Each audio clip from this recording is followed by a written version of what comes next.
कीर्तनाचे भाव या यूट्यूब चॅनलला लाईक, शेअर, सबस्क्राईब करा आणि बेल आयकॉन घंटी दाबायला विसरू नका. अवतीर्ण होत असतो.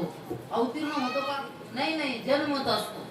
जीवाला कधीच अवतार म्हणत नाही. जीवाला काय म्हणतात? जन्म म्हणतात. आणि एक राहिला ईश्वर, आणि ईश्वराच्या श्रेष्ठ एक तत्व आहे ते ब्रह्म. ब्रह्म सुद्धा अवतार धारण करू शकत नाही. का? ब्रह्माच्या ठिकाणी ब्रह्म आहे असंही म्हणता येत नाही. कारण जोपर्यंत ही बाई त्याला लागत नाही उपाधी, कोण? माया, तोपर्यंत काय होत नाही, त्याच्या ठिकाणी क्रियात्व येत नाही. असा शास्त्राचा काय आहे? सिद्धांत आहे. आणि मग ज्या वेळेस ही माया उपाधी त्या ब्रह्माला लागते आणि त्याचं नाम काय प्राप्त होतं? ईश्वर प्राप्त होतं. आणि जो ईश्वर आहे तो काय करत असतो? धर्म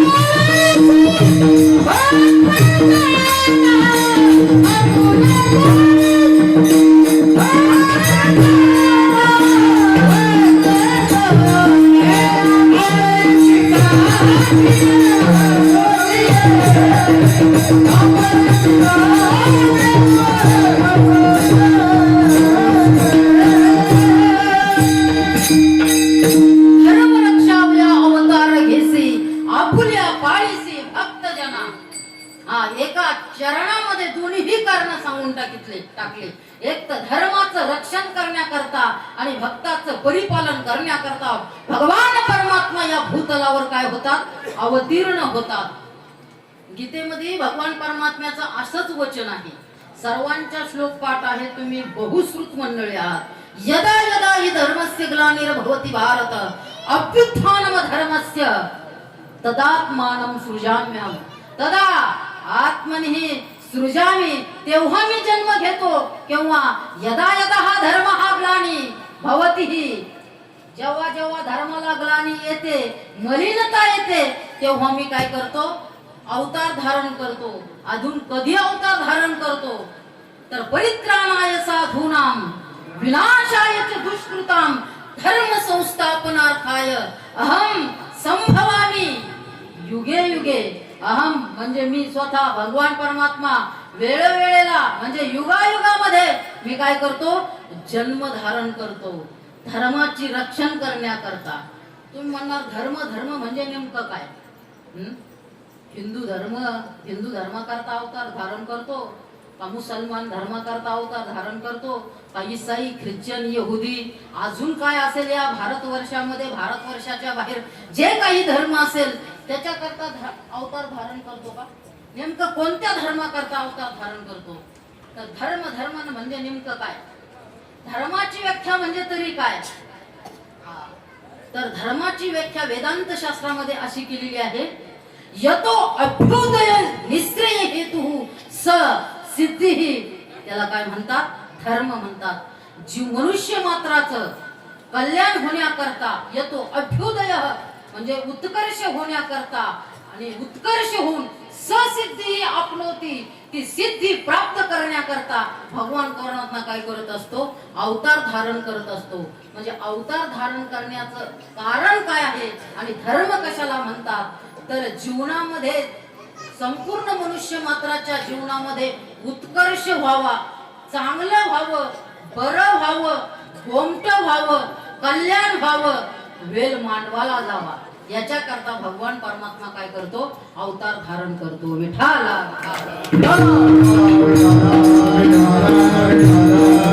भगवान परमात्मा असे अनेक प्रकारे काय करतो? अवतार धारण करतो. आणि आजचा तो दिवस आहे कोणता? प्रभू रामचंद्र भगवान परमात्म्याचा प्रागट्य उत्सव दिवस आहे. आता हा अवतार कुठे धारण केला भगवान परमात्म्याने? सर्वांना ज्ञात आहे. आपण ज्याला अयोध्या धाम म्हणतो, सप्तपुरीमध्ये एक पुरी म्हणतो, अशा अयोध्येमध्ये पवित्र कुलामध्ये भगवान परमात्मा त्या ठिकाणी अवतीर्ण येण्याकरता तत्पर झाली. आणि कधी येतो हे कारण सांगितलं. ज्यावेळेस धर्माला ग्लानी येते, राक्षसाचा उत्माद होतो, ज्या ठिकाणी पुण्याचा क्षय होत जातो आणि पाप काय होतं, वाढत जातं. यज्ञ, भजन, कीर्तन हे काहीही होत नाही. त्यावेळेस या पृथ्वीला सर्वात जास्त ओझ कशाचं होतं, तर पापाचं होतं. म्हणून वत्सरूपी पृथ्वी ब्रह्म्यापाशी जाय आणि नेत्री वाहे तोय सांगत असे. रडत रडत ती गाय पृथ्वी गायीचं रूप धारण करते आणि त्या ब्रह्मदेवापाशी जाते आणि आमचं रक्षण करा, आमचं रक्षण करा, त्राही माम त्राही माम त्राही माम, आम्हाला याच्यातून काय करा, माम त्राही, आम्हाला याच्यातून काय करा, रक्षण करा. आणि त्याप्रमाणे भगवान परमात्मा काय देतात, आश्वासन देतात. कुणाला, सर्व त्या देवतेला, पृथ्वी मातेला आश्वासन देतात. आणि भगवान परमात्मा म्हणतात तुम्ही जा, आता मी मागून काय करतो, येतो. सर्व देवता आपापल्या ठिकाणी जातात आणि मग भगवान परमात्मा राजा दशरथाच्या कुलामध्ये येतात. परंतु राजा दशरथ होते, त्यांना किती पत्न्या होत्या, 3 पत्न्या होत्या. परंतु काय असतं, जर संसार सुखाचा कधी असतो, संसार सुखाचा कधी असतो, लग्न झालंय, 2-4 बायका आहे आणि जर मुलगा नसेल तर किती दुःख असतं. याला इतकं दुःख असतं, इतकं दुःख असतं. गुरुवर्य राऊत बाबा नेहमी म्हणत असतात, त्याने जर एखाद्या डुकरीकडे पाहिलं, तिच्या पिल्लाकडे पाहिलं किंवा पुत्रीकडे जरी पाहिलं ना, इतकं दुःख होतात. तो विचार करत असतो, किती दिले रे, मला एकट द्यावं, विठाला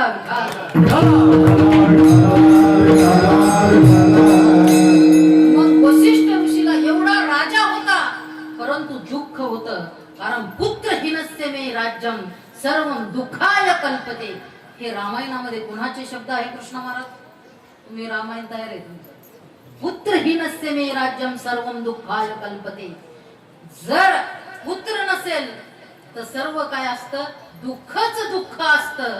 आणि म्हणून दशरथ राजा काय होते, दुःखी होते. आणि एक दिवस असेच दुःखी असताना राजा दशरथ गुरु वशिष्ठाकडे जातात आणि आपली व्यथा काय करतात, मांडतात. आणि व्यथा मांडल्याबरोबर कुलगुरु वशिष्ठ होते, ते वशिष्ठाने लगेच सांगितलं, याच्या करता तुम्हाला काय करावं लागेल, यज्ञ करावा लागेल.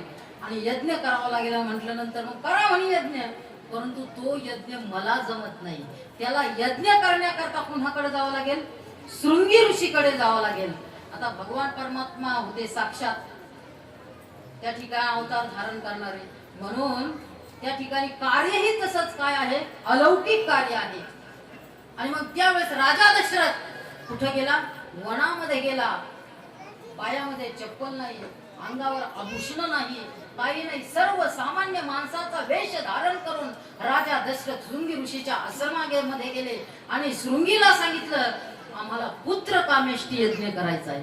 आणि पुत्र कामेष्टी यज्ञ करता वेळ झाली होती म्हणून लगेच शृंगी ऋषी लगेच अयोध्येमध्ये आले. आणि अयोध्येमध्ये आल्यानंतर भव्य दिव्य असं पुत्र कामेष्टी यज्ञ काय केला, आरंभ केला. यज्ञाचा आरंभही झाला आणि यज्ञ सफल झाला. यज्ञ सफल झाला आणि यज्ञ देवता त्या कुंडामधून काय झाली, प्रगट झाली. आणि प्रगट झाल्यानंतर यज्ञ देवताने हातामध्ये काय घेतलं होतं, एक पायस पात्र घेतलं होतं. आणि ते पायस पात्र हातामध्ये होतं. आणि शृंगीने आणि वशिष्ठाने सांगितलं, शृंगी ऋषी आणि वशिष्ठाने सांगितलं की राजा दशरथा, हे पहा, हे फल आलंय. त्या पायस पात्रामध्ये ते पायस फल दशरथाने घेतलं आणि लगेच सांगितलं, वशिष्ठाने सांगितलं, आता याच्यामध्ये काय करू नका, विलंब करू नका, विलंब करिता विघ्न ओढवेल. लगेच आपल्या राण्यांना हे फल काय करून द्या, वाटून द्या. राजा दशरथ गेले, फल वाटायला लागले. परंतु सर्वांनाच ज्ञात आहे, 2 आवा 2 जावा 2 सवान 2 बुवा काय होत नाही, जमतच नाही. तिथं तिघी होत्या, किती, तिथं तरी कस काय जमेल. आता नेमकं सुरुवात कुणापासून करावा हे प्रश्न पडला. सुरुवात लहानीला देवा तर मोठीला राग येईल, मोठीला देवा तर लहानीला काय येईल, राग येईल. झालं तसंच. कैकेयीला काय आला? राग आला. राग आल्यानंतर मग आता काय करावं? तिनं तनाना केलं. आता हे तुम्हाला चांगला अनुभव आहे, आम्हाला नाही अनुभव. तुम्ही त्याच्यातले तपस्वी महाऋषी आहेत. विठाला विठाला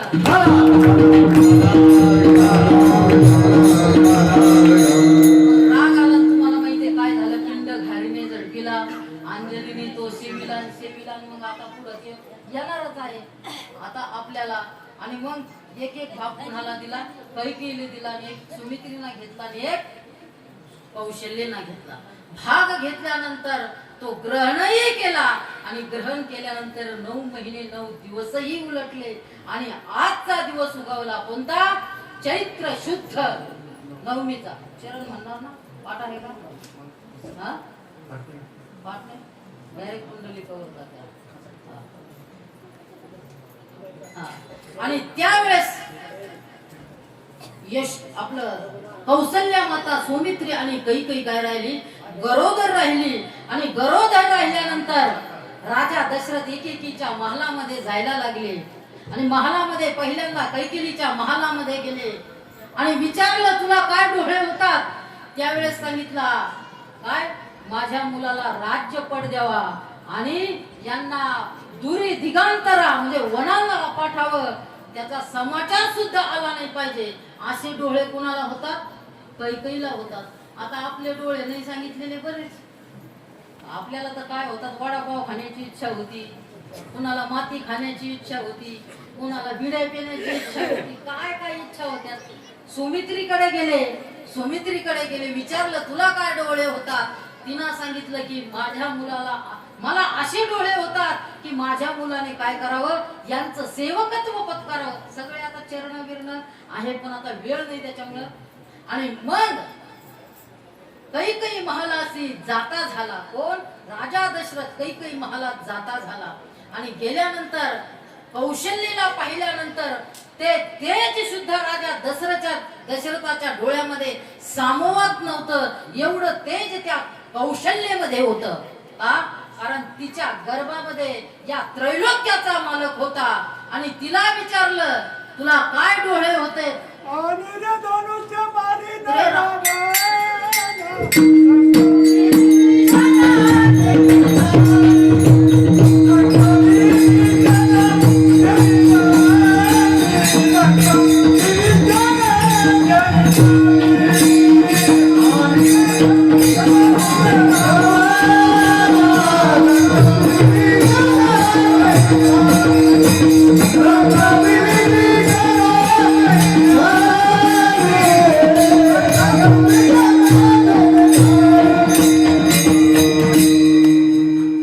कौशल्य मातेलाही डोळे झाले. काय झाले? आणीन धनुष्य मारीन रावणा, आणि लंका विभीषणा देईन मी. डोळे होत होते असे. कुणाला? कौशल्येला. असे डोळे झाले. 9 महिने 9 दिवस उलटून गेले, आणि उलटून गेल्यानंतर लगेच त्या ठिकाणी 9 महिने 9 दिवस 9व्या दिवशी साक्षात भगवान परमात्मा या भूतलावर काय झाले?